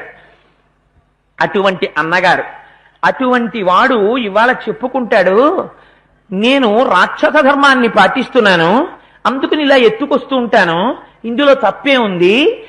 చేసినటువంటిదే తప్పు పని చేసి బుకాయించేటటువంటి వాడు, ఆ తప్పు పనిని సమర్థించుకుందామని ప్రయత్నం చేసేవాడు ఎప్పటికైనా రావణుడిలా పతనమైపోవలసిందే. నీ తప్పు నువ్వు ఒప్పుకోవడం కొంతవరకు నిజాయితీ. అది కూడా లేకుండా చేసిన తప్పుని నేను రాక్షస ధర్మం పాటించాను కాబట్టి తప్పు లేదని చెప్పుకోవడం అంతకన్నా దారుణాతి దారుణం ఇంకొకటి లేదు. నీ స్వధర్మో రక్షసాం భీరు సర్వధైవన సంశయ గమనం వా పరస్త్రీణాం హరణం సంప్రమథ్యమ. ఇదంతే చారు సంజాతే యవ్వనం వ్యతివర్తతే యదతీతం పునర్నైతి శ్రోత శ్రీఘ్రమపామివ అంటాడు. వాడు బెంగ పెట్టుకుంటున్నది దేనికోసం? వాడు సీతమ్మ తల్లికి ఉపదేశం చేస్తున్నాడు. ఇవాళ రేపు ప్రపంచంలో ఈ మాట చాలా ఎక్కువగా వినబడుతోంది. అందుకే ఇవాళ రామాయణం మనందరికీ శిరోధార్యం. రామాయణం చాలా అవసరం. ప్రతి పిల్లవాడికి, ప్రతి పిల్లకి ఒక వయస్సు వచ్చేటప్పటికి తల్లిదండ్రులు అక్కర్లేదు. నాన్నగారు మీరు ఇది చదవమన్నారు, చదివాను. నాన్నగారు మీరు ఈ బట్టలు కుట్టించుకోమన్నారు, కుట్టించుకున్నాను. కానీ నాన్నగారు నా మనస్సు నా ఇష్టం. ఎవడో పనికి మాలిన వాడికి నా మనస్సు ఇచ్చేశాను. ఒకరికి ఇస్తే తిరిగి రాదు, ఓడిపోతే ఊరుకోదు, నేనేం చేయలేను అంటూ ఉండడం. అది గొప్పతనమా? అది ప్రాజ్ఞత? నిన్ను చదివించిన వాడికి, నీకు బట్టలు కుట్టించిన వాడికి నీకు ఎటువంటి భర్తని తేవాలో తెలియదా? ఎందుకంత చిన్న చూపు తల్లిదండ్రులు చూడవలసినటువంటి అవసరం? ఒక దిక్కుమాలినటువంటి మాట. ప్రేమకి ధైర్యం ఉండాలి. అది ప్రేమ, అది పరమ పశుకామం. అది ప్రేమ ఏమిటి? ప్రేమ అంటే దశరథ మహారాజు గారు మహానుభావుడు అయోధ్యకాండలో చెప్పాడు ప్రేమ అంటే ఏమిటో. ప్రేమ అంటే తనకి సంబంధించినటువంటి వారు పొందుతున్నటువంటి భోగము తాను పొందకపోయినా వారు అనుభవించిన భోగమును చూసి తాను భోగించినంతగా ఆనందించుట. తనకి షుగరు, తినలేడు స్వీటు, తన పిల్లలు తిన్నారు, తన భార్య తింది, తను సంతోషిస్తాడు. దీనికి ప్రేమ అని పేరు. అంతేకాని శరీర వ్యామోహంతో తిరిగినది కామం, ప్రేమ కాదు. కామమునకు ప్రేమ అని పేరు పెట్టడం ఎంత దౌర్భాగ్యమో. బ్రాహ్మణుడిగా పుట్టినవాడు నేను రాక్షస ధర్మం చేస్తున్నాను అని చెప్పుకున్నటువంటి రావణాసురుడి అంతే ధర్మం. అందుచేత ఆనాటి నుంచి ఈనాటి వరకు పేరు మార్చి నువ్వు ఎలా ప్రవర్తించినా నువ్వు రాక్షసుడివే, నువ్వు రావణుడివే. నిర్ద్వందం. సుందరకాండ బతికే ఉంది నీకు తీర్పు చెప్పడానికి, నీకు ఫలితం ఇవ్వడానికి. అందుచేత స్వధర్మో రక్షసాం భీరు సర్వధైవన సంశయ గమనం వా పరస్త్రీణాం హరణం సంప్రమథ్యమ. ఇదంతే చారు సంజాతే యవ్వనం వ్యతివర్తతే యదతీతం పునర్నైతి శ్రోత శ్రీఘ్రమపామివ. పైగా అంటాడు, ఏదో అమ్మకి తెలియనట్టు వీడికే తెలుసున్నట్టు ఒక పెద్ద ధర్మోపదేశం చేశాడు. సీత, ఏమిటో అంత మిడిసిపడిపోతున్నావు? మనిషికి శరీరంలో యవ్వనం అనేటటువంటిది కొంతకాలం మాత్రమే ఉంటుంది. ఒక నది ప్రవహించి వెళ్ళిపోయిందనుకో, వెళ్ళిపోయిన నదిని మళ్ళీ వెనక్కిరా అంటే తిరిగి వస్తుందా? నీ శరీరంలో యవ్వనం ఉంది కాబట్టి నేను నిన్ను కామించాను. నువ్వు ఇలాగే చెట్టు కింద కూర్చుంటే, ఇలాగే ఉపవాసాలు చేస్తే, ఇలాగే తపస్సు చేస్తే కాలం గడిచిపోతుంది. కాలం గడిచిపోతే నీకున్నటువంటి యవ్వనం కూడా వెళ్ళిపోతుంది. యవ్వనం వెళ్ళిపోతే నేను కన్నెత్తి చూస్తాను అనుకుంటున్నావా? యవ్వనంలో ఉన్నప్పుడు భోగం అనుభవించాలి. ఇవాళ మీరు ఎవరిని పలకరించండి ఓ మాట వినపడుతుంటుంది. అప్పుడే ఎందుకండి పురాణాలు, అప్పుడే ఎందుకండి దేవాలయాలు? దానికో వయస్సు ఉంది. రిటైర్ అయిపోయిన తర్వాత వెడతాం గుళ్ళోకి, రిటైర్ అయిపోయిన తర్వాత వెడతాం పురాణానికి, రిటైర్ అయిపోయిన తరువాత నీ చేతులు ఉనికిపోతుంటాయి. రిటైర్ అయిపోయిన తర్వాత నీ కళ్ళు కనపడవు. ఏది గొయ్యో తెలియదు, ఏది ఎత్తైన ప్రదేశమో తెలియదు. నువ్వు గబగబా వెళ్ళలేవు, గబగబా రాలేవు. ఒంట్లో బీపీ, పైన కేటరాక్టు, పెద్ద పెద్ద అద్దాలు, చేతికో కర్ర. అంటే నేను వృద్ధాప్యాన్ని నిందించానని కాదు నా ఉద్దేశం. ఇది నీకు బాల్యం యవ్వనంలో ఉండగా నువ్వు విషయాన్ని తెలుసుకుని ఉండుంటే, నువ్వు అనుష్ఠానం చేసి ఉంటే నీకు లోపల గొప్ప దైవీ సంపద ఏర్పడుతుంది. అప్పుడు శరీరము జర్జరీభూతమైన అదేం బెంగలేదు. నువ్వు సంతోషంగా వచ్చి భగవత్ కథ వినగలుగుతావు. అప్పుడు నువ్వు వెళ్ళి భగవంతుడి దగ్గర కూర్చుంటే సంధ్యావందనం చేద్దామంటే మంత్రం రాదు, పూజ చేద్దామంటే ఒక్క సహస్రం రాదు. నేను ఒకనాడు ఆశ్చర్యపోయాను. నయనా కంఠాసుపత్రికి డాక్టర్ గారి దగ్గరికి వెళ్ళా. ఒక ఆయన బొట్టు పెట్టుకుని వచ్చారు. చూస్తేనే తెలిసిపోతోంది జన్మచేత బ్రాహ్మణుడు అని. ఆ డాక్టర్ గారు ఈయనకి ఎంతవరకు ఉందో ఆ చూపు మందగింపన్నది చూద్దామని విష్ణు సహస్రనామ స్తోత్రం పుస్తకం ఇచ్చారు. ఇచ్చి చదవండి అన్నారు. ఆయన పుస్తకం వంక అటు చూసి ఇటు చూసి విశ్వం విశ్వం అన్నారు. అంటే ఆయన అన్నారు, మీకు కనపడక చదవలేకపోతున్నారా, మీకు అది చదవడం రాక అలా చదువుతున్నారా అన్నారు. ఆయన అన్నాడు, నాకు ఎప్పుడు అలవాటు లేదండి, ఏమిటిది అన్నాడు. అంటే అది విష్ణు సహస్రనామ స్తోత్రం అండి, మీరెవరు అన్నారు. ఆయన బ్రాహ్మణుడండి అన్నాడు. మీకు విష్ణు సహస్రనామ స్తోత్రం చదవడం రాదా, ఎప్పుడు చదవలేదా అన్నారు. నేను చదవలేదండి అన్నారు. అది ఏ ఆసుపత్రిలో నాకు ఖచ్చితంగా గుర్తులేదు, నయనమని కంటి మీద వచ్చేసింది, ఒకవేళ అయ్యి ఉండొచ్చు. చేత ఆశ్చర్యపోయి డాక్టర్ గారు ఈనాడు పేపర్ ఇచ్చారు. హైదరాబాద్ మార్చి 31, ఈ రోజు తెల్లవారుజామునే బస్సు కింద పడి 36 మంది మరణించారు. టక టక టక టక చదివేశాడు. నీ దృష్టికోణం ఎక్కడుంటే అక్కడ ఉంటుంది చదువు కూడా. అందుకని డాక్టర్ గారు ముక్కు మీద వేలేసుకుని, ఎంత గొప్ప సంస్కారం రానిది, నీకు విశ్వం విష్ణుర్వషత్కారో భూత భవ్య భవత్ప్రభు. ఆ పుస్తకం ఇవ్వగానే అసలు ఆయన అనాలి, అయ్యా ఇది ఇక్కడ నాకు సరిగ్గా కనపడకపోయినా చదివేస్తానండి, ఎందుకంటే లోపల ధారణలో ఉంది ఇది, నాకు రాని పుస్తకం ఏదైనా ఇవ్వండి, నేను సరిగ్గా చదవగలనో లేదో చెప్తాననాలి. అటువంటిది నీకు 60 ఏళ్ళు వచ్చాక 70 ఏళ్ళు వచ్చాక పురాణం వింటానంటే, 70 ఏళ్ళు వచ్చాక పూజ చేస్తానంటే, 70 ఏళ్ళు వచ్చాక తిరుపతి తిడతానంటే, కొడుకు పోన్లే పాపమ్మ నాన్న ఇన్నాళ్ళు సంపాదించడం తప్ప కబంధుళ్ళ ఒక్కనాడు గుడికి వెళ్ళింది లేదు, ఫోన్లే తీసుకెడదామని నిజంగా అష్టదళ పాదపద్మారాధన టిక్కెట్ కొని నిన్ను తీసుకెళ్లినా వైకుంఠం క్యూ కాంప్లెక్స్ దగ్గర నుంచి నువ్వు ఆనంద నిలయం వరకు నడవగలవా? ఒకవేళ నడిచావు, తీరా తీసుకెళ్లి సీరియల్ నెంబర్ వరకు కూర్చోపెట్టడానికే తిరుమలలో 2 గంటలు పడుతుంది. 2 గంటలు అయిపోయిన దగ్గర నుంచి నీ శరీరం జర్జరీభూతం అయిపోయింది. దీనికి వచ్చేస్తుంది, నువ్వు కూర్చోలేవు. నేను ఎంతమందిలో చూశాను మహాప్రభు, అందుకు చెప్తున్నాను. ఆ వయస్సు వచ్చేసిన తర్వాత అప్పుడు తాపత్రయపడతారు. ఏమంటే ఒక్కసారి ఫలానా గుళ్ళోకి వెళ్ళాలనుందండి, అభిషేకం చేసుకోవాలనుందంటారు. తీరా నిజంగా కొడుకు, నాన్నగారు 6 నుంచి 7 గంటల వరకు అభిషేక సమయంట, లోపలికి వచ్చి కూర్చోండి నాన్నగారు అంటే, ఎలాగరా శివలింగం దగ్గర నేను బాసు పెట్టేసి కూర్చోలేనే, మోకాళ్ళ పట్లు, అక్కడికి వచ్చి కాళ్ళు జాపుకుని శివలింగం వైపుకు కూర్చుంటారంటే ఒప్పుకోరు. పెద్దవారు ఆయన ఏం కూర్చుంటారు కానండి, ఆయన అలా గోడ పక్కన నించోమని మీరు చేసేయండి అంటారు. వెనకాల టికెట్ల వాళ్ళు బోలంత మంది ఉంటారు, కూర్చోబెడతారేంటి? వాళ్ళు చదివేస్తారు, కొడుకు చేసేస్తాడు. ఏది అయిపోయింది నీకు అదృష్టం, ఇంక రమ్మంటే వస్తుందా నరజన్మ? మళ్ళీ ఇన్ని కోట్ల కోట్ల కోట్ల జన్మల తర్వాత ఇందులోకి వస్తావో? తినడం ఏ జన్మలో ఉన్నా తింటావు, పడుకోవడం ఏ జన్మలో ఉన్నా పడుకుంటావు, మైథునం ఏ జన్మలో ఉన్నా చేస్తావు. శ్రీశైలంలో శివలింగం దగ్గరికి వెళ్ళి దాని మీద ఇంత తేనె పొయ్యాలంటే ఈ ఉపాధిలో ఉంటేనే పోస్తావు, లేకపోతే కుదరదు. ఇది ఉండి ఇది జర్జరీభూతం అయిపోయే వరకు నువ్వు పొయ్యకపోతే నువ్వు దురదృష్టవంతుడు అనుకోవాలా, అదృష్టవంతుడు అనుకోవాలా? అందుకని యవ్వనం దేని కొరకు? ఒంట్లో ఓపికండగా అనుష్ఠానం కొరకు. అది చేస్తున్నది సీతమ్మ, తపస్సు చేస్తోంది ఆవిడ రాముడి కోసం. వీడంటాడు, ఈ యవ్వనం వెళ్ళిపోతే నేను నీ వంక చూడనంటాడు.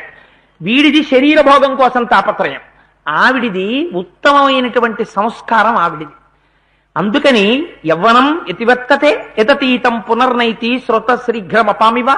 ఒక్కొక్క మాట మాట్లాడడం ఎంత ప్రమాదకరమో, ఏదో టేప్ రికార్డర్ ప్లే నొక్కితే మాట్లాడేసినట్టు ఎవడో మాట్లాడాడు కదా అని గుళ్ళోకి రమ్మనే తప్పటికే తీరుబడి లేకపోవడం, ఏదైనా మంచి విషయానికి వెళదామన్నప్పుడే తీరుబడి లేకపోవడం, ఎన్నాళ్ళు తీరుబడి లేకపోవడం, మిగిలిన ప్రతి దిక్కుమాలిన విషయానికి తీరుబడి రావడం.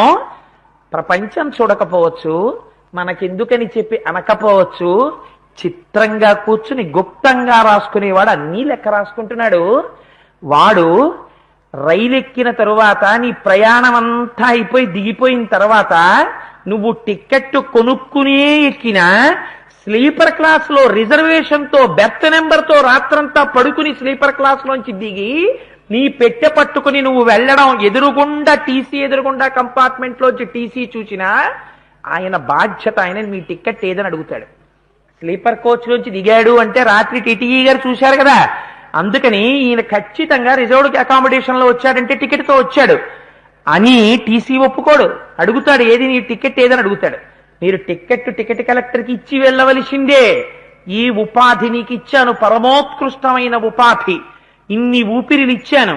ఎన్నిసార్లు దేవాలయానికి వెళ్ళావు, ఎన్నిసార్లు ఈశ్వరార్చన చేశావు, ఎన్ని మాటలు భగవంతుడి గురించి విన్నావు, ఎన్ని మాటలు ఈశ్వరుడి స్తోత్రం చేశావు చెప్పు అని అడిగాడు అనుకోండి. ఈశ్వరుడు దీంట్లోంచి బయటికి వెళ్ళాక ఏమని చెప్పుకుంటావు? అప్పుడు ఎవరికి చెప్పుకుంటావు? నువ్వు సంపాదించుకున్న పుణ్యాన్నంతటినీ ఖర్చు చేసి డబ్బుగా తెచ్చి బ్యాంకులో పెట్టి వెళ్ళిపోయావు. దాన్ని అనుభవించడానికి నీ తరువాతి వాళ్ళు ఉన్నారు, వాళ్ళు పంచుకుంటారు. కానీ నీ ఖాతాలోదంతా అయిపోయిందే, ఇక పుణ్యం లేదు. ఇప్పుడు ఎక్కడ పుట్టాలి?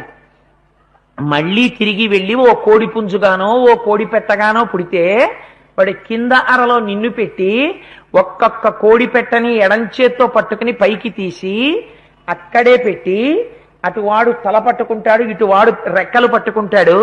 చాకు తీసి కోసేస్తుంటే మెడ నెత్తురు కారిపోతూ కొక్కొక్కొక్కొక్కొక్కొక్కొక్కో అని అరుస్తూ ఏడవలసినటువంటి రోజు వస్తే అటువంటి ఉపాధిలో ప్రవేశించిన నాడు తెలుస్తుంది ఈ ఉపాధి గొప్పతనం ఏమిటో.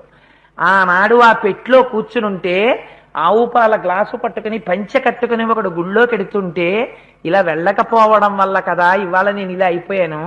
అలా నాడు నేను వెళ్ళుంటే ఇలా ఉండకపోదును కదా.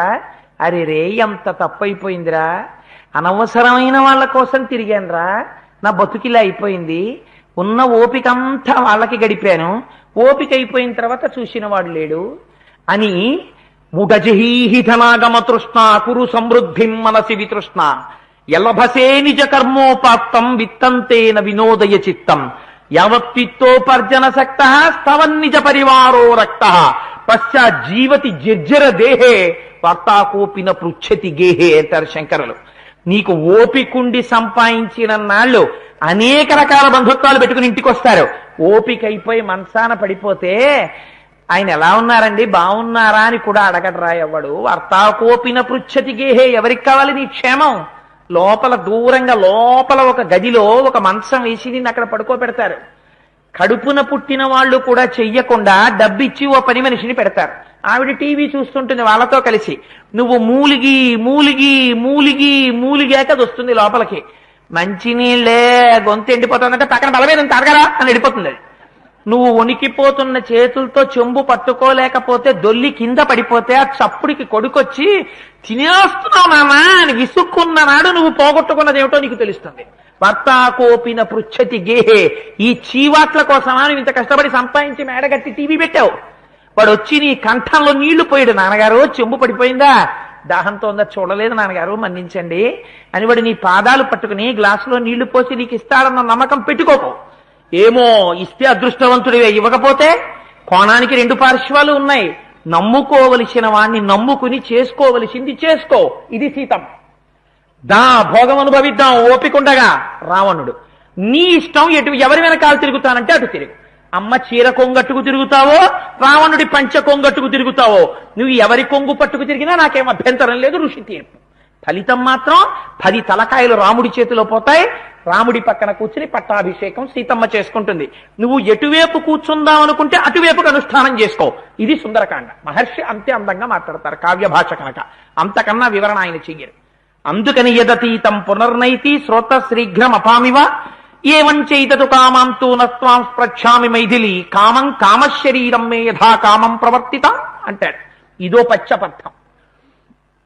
సీత, నిజంగా నేను కానీ నిన్ను పొందాలి అనుకుంటే క్షణం పొందగలను, కానీ నేను నిన్ను బలవంతంగా పొందను. ఎందుకో తెలుసా? నాకు ఒక మర్యాద ఉంది.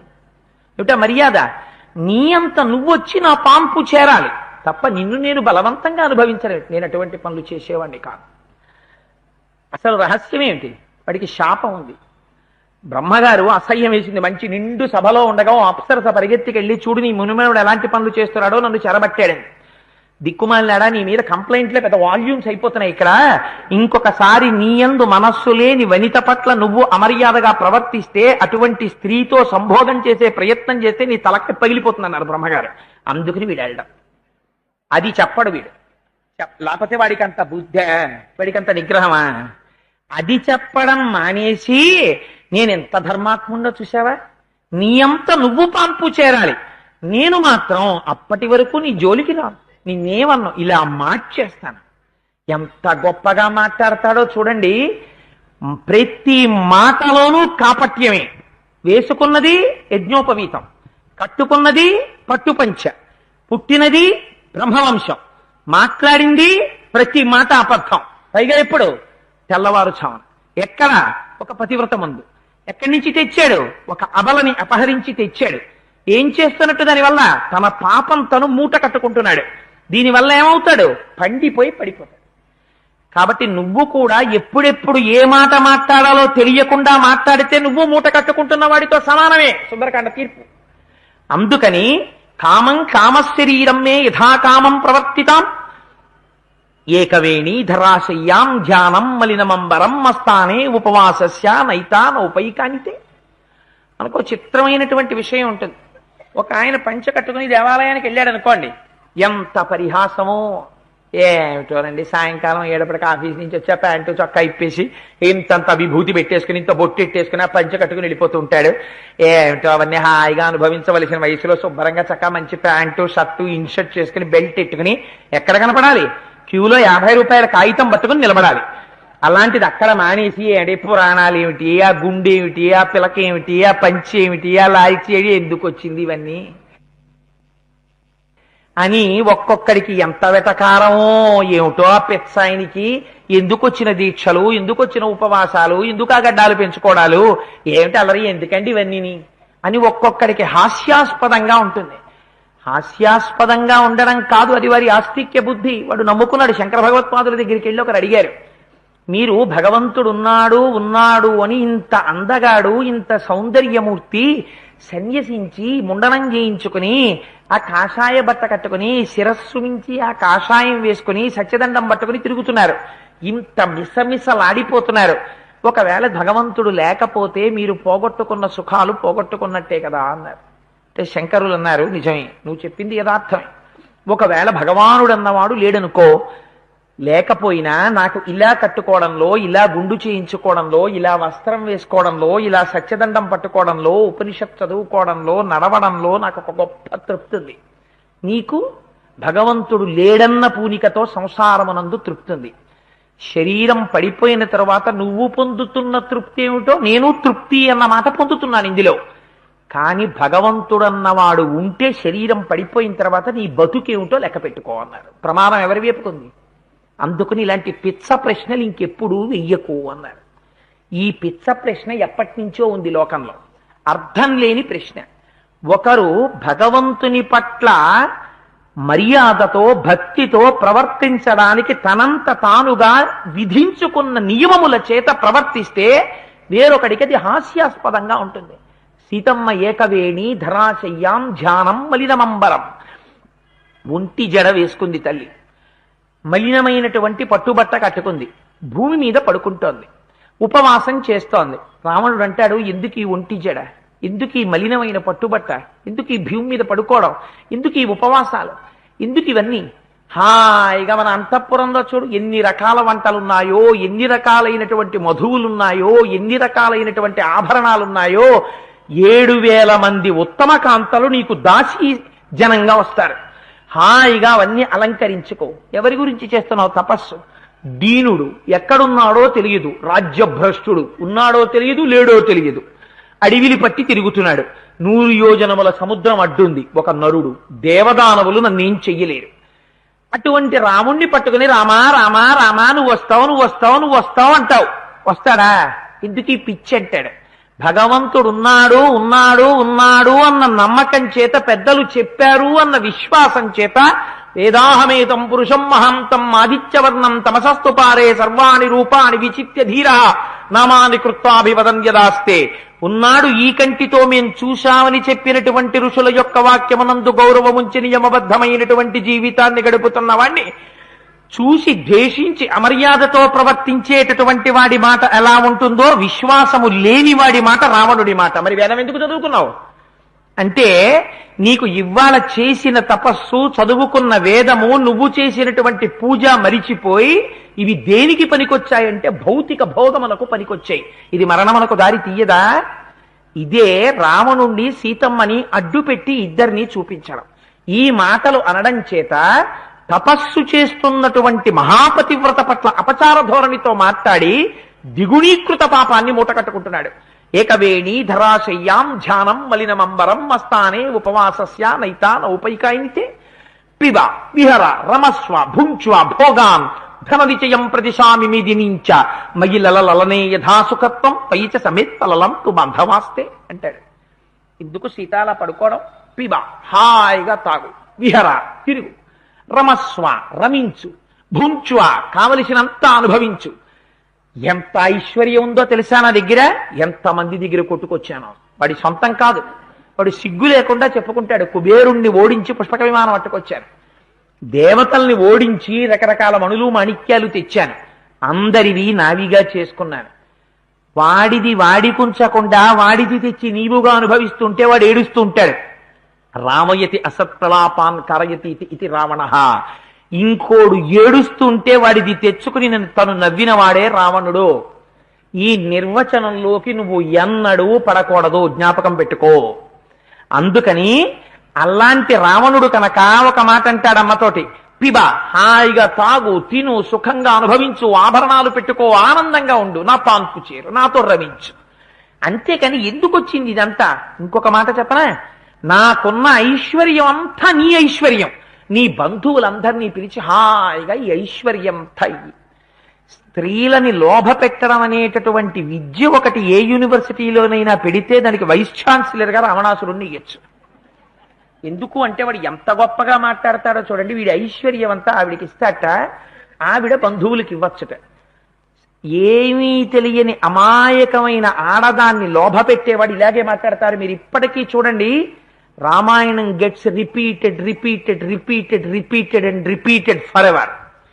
ఇందుచేత పేపర్స్ లో ఇప్పటికీ మనం చదువుతుంటాం, అమాయకమైనటువంటి ఆడదాన్ని తాను చాలా ఉన్నత వంశానికి చెందినవాడిని, తాను చాలా ధనవంతుడని ప్రలోభ పెట్టి స్నేహితుడి కారెట్టుకొచ్చి తన కార్లుగా చెప్పి ఆవిడ్ని తీసుకెళ్లి ఆవిడకున్నటువంటి నగలు ఒలిచేసుకుని ఆవిడ్ని పీక పిసికి చంపేశాడు అని మనం పేపర్లో చదువుతుంటాం. అయ్యో ఆ మాయకురాలు పాపం ఎలా వశురాలైపోయిందో అనుకుంటుంటాం.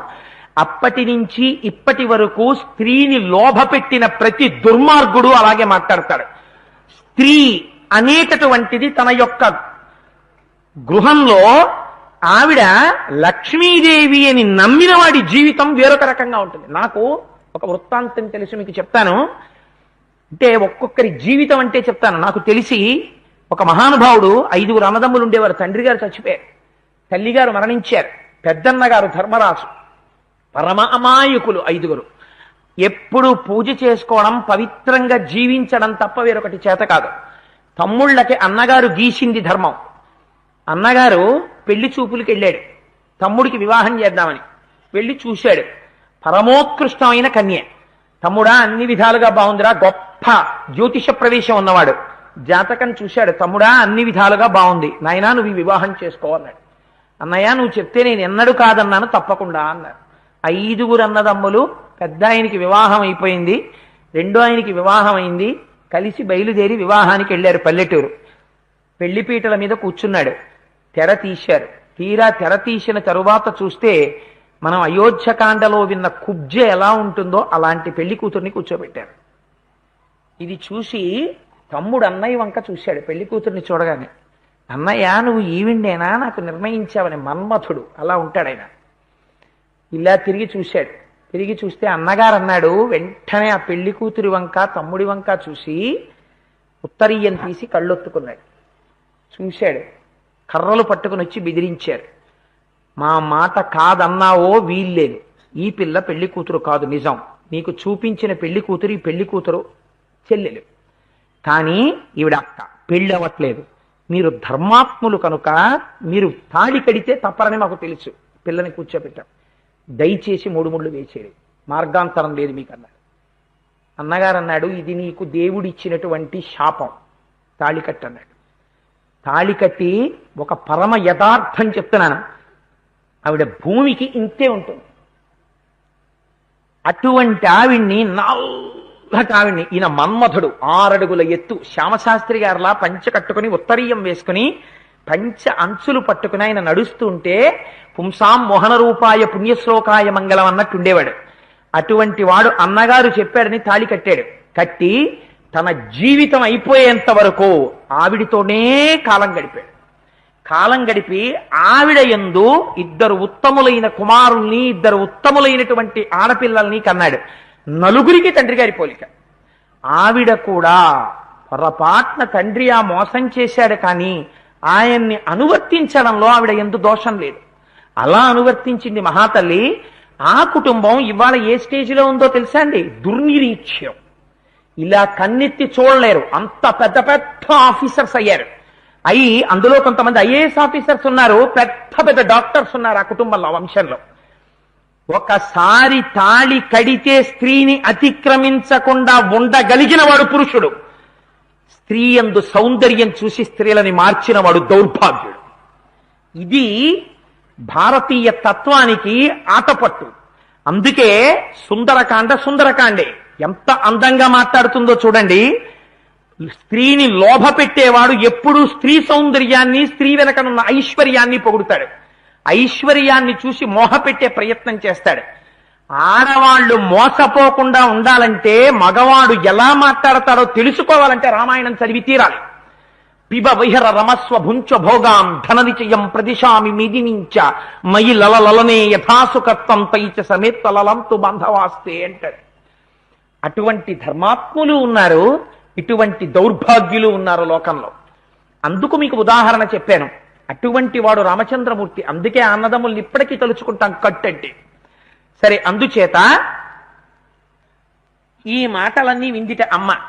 విని తృణమంతరథ కృత్వా ప్రత్యువాచ సుచిస్మిత నివర్తయ మనోమత్త స్వజనే క్రియతాం మనః.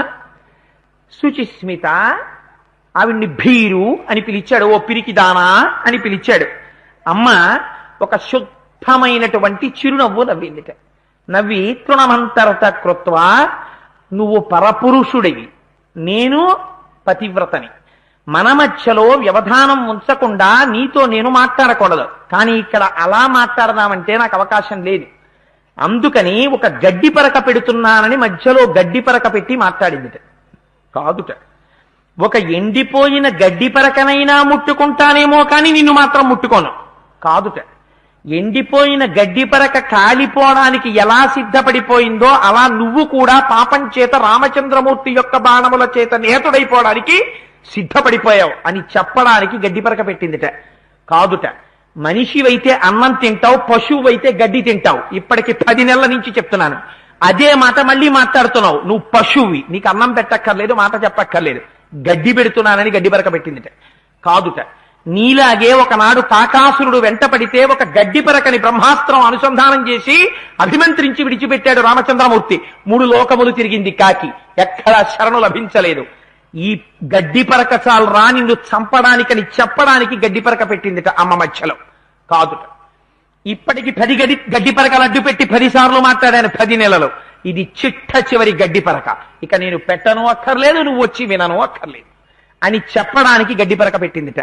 ఇన్ని అర్థాల్ని నిక్షేపించి తృణమంతరథ కృత్వా ప్రత్యువాచ శుచిస్మిత నివర్తయ మనోమత్త స్వజనే క్రియతాం మనః. ఆనాడు రావణాసురుణ్ణి అడ్డుపెట్టే సమస్త లోకమునకు తల్లి ఈ మాట చెప్పింది. అప్పటి నుంచి ఇప్పటి వరకు సుందరకాండలో ఈ మాట సమస్త జగత్తుకి అన్వయం అవుతుంది. రావణ, నీ మనస్సు తిప్పుకో అందంతే అమ్మ. ఒక్కటే దోషం, అన్నీ స్త్రీ ఉపాధులే. కానీ నీ శరీరమునందున్న కామము తీర్చుకోవడానికి వేదము నీకొక అనుమతినిచ్చింది. నీకు ఒక స్త్రీని నీకు కట్టబెట్టింది భార్యగా. ధర్మేచ అర్థేచ కామేచ నాతిచరామి. నీ మనస్సు ఆ స్త్రీ యందు కాని ప్రవర్తించిందా ధర్మం అయిపోతున్నది. అది ధర్మబద్ధమైన కామము.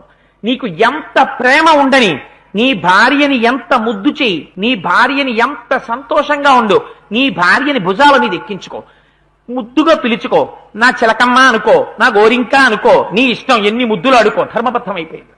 ఏమీ దోషం లేదు అందులో. ఎందుకని? నీ భార్య. నువ్వు ఎంత ప్రేమగా చూసుకుంటే నీ ఇంటి ఐశ్వర్యం అంత పెరుగుతుంది. కానీ అదే మనస్సు, అదే స్త్రీ ఉపాధి ఇక్కడ కొంచెం తెల్లగా ఉంది, అక్కడ ఇంకొక రంగులో ఉందని నీకు అనిపిస్తోంది. దానికోసం నా యందు పెట్టుకున్నావు. నీ మనస్సు ఇటువైపుకొస్తే పుత్ర మిత్ర కలత్రాదులతో నశించిపోతావు. ఎంత తేడా వచ్చేస్తుందో చూశావా రావణ?